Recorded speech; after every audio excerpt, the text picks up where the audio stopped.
Hello children, आज हम Hindi literature कक्षा 5 में पाठ 3 खिलौने वाला की शेष कविता के बारे में पढ़ेंगे।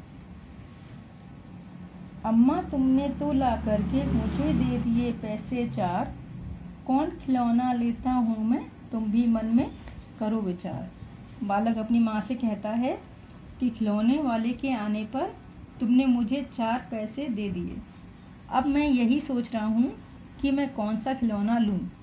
वह अपनी माँ से कहता है कि वह भी अपने मन में विचार करे कि मुझे कौन सा खिलौना खरीदना चाहिए। आगे की कविता इस प्रकार है।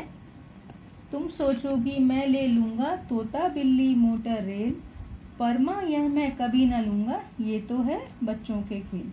मैं तलवार खरीदूँगा माँ, या मैं लूँगा तीर कमान, जंगल में जा किसी ताड़का को मारूंगा राम समान। बालक कहता है कि अगर वह सोचती है, मतलब अगर उसकी माँ सोचती है कि उसका बेटा अन्य बच्चों की तरह तोता बिल्ली मोटर या रेलगाड़ी खरीदेगा, तो वह गलत सोचती है। उसका बेटा इन खिलौनों को कभी नहीं लेगा।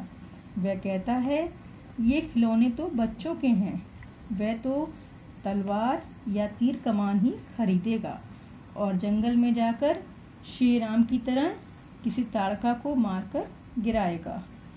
आगे की कविता इस प्रकार है। तपसी यज्ञ करेंगे असुरों को मैं मार भगाऊंगा, यूं ही कुछ दिन करते करते रामचंद्र बन जाऊंगा, यहीं रहूंगा कौशल्या में तुमको यहीं बनाऊंगा। बालक अपनी माँ से कहता है कि वह खिलौने वाले से तलवार या तीर कमान खरीदेगा और जंगल में जाकर श्री राम की तरह किसी ताड़का को मारेगा। वह सभी असुरों यानी राक्षसों को जंगल से मार भगाएगा ताकि तपस्वीगण शांतिपूर्वक यज्ञ कर सकें।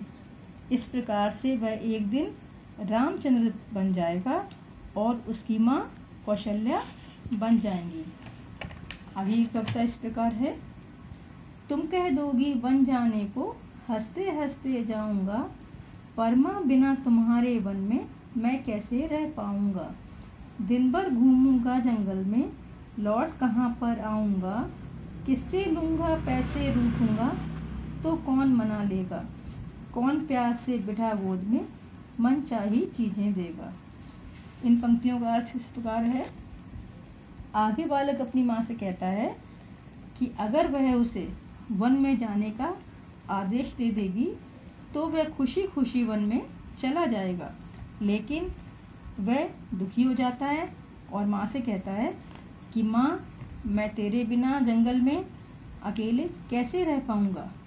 दिन भर जंगल में घूमकर वापस कहाँ आऊंगा। जंगल में वह किससे पैसे मांगेगा, किससे रूठेगा, कौन उसे मनाएगा और गोद में बिठाकर अच्छी अच्छी चीज़ें देगा। धन्यवाद।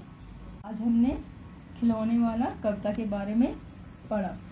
अब हम अगली वीडियो में इस कविता के शब्दार्थ और प्रश्नोत्तरों के बारे में जानेंगे।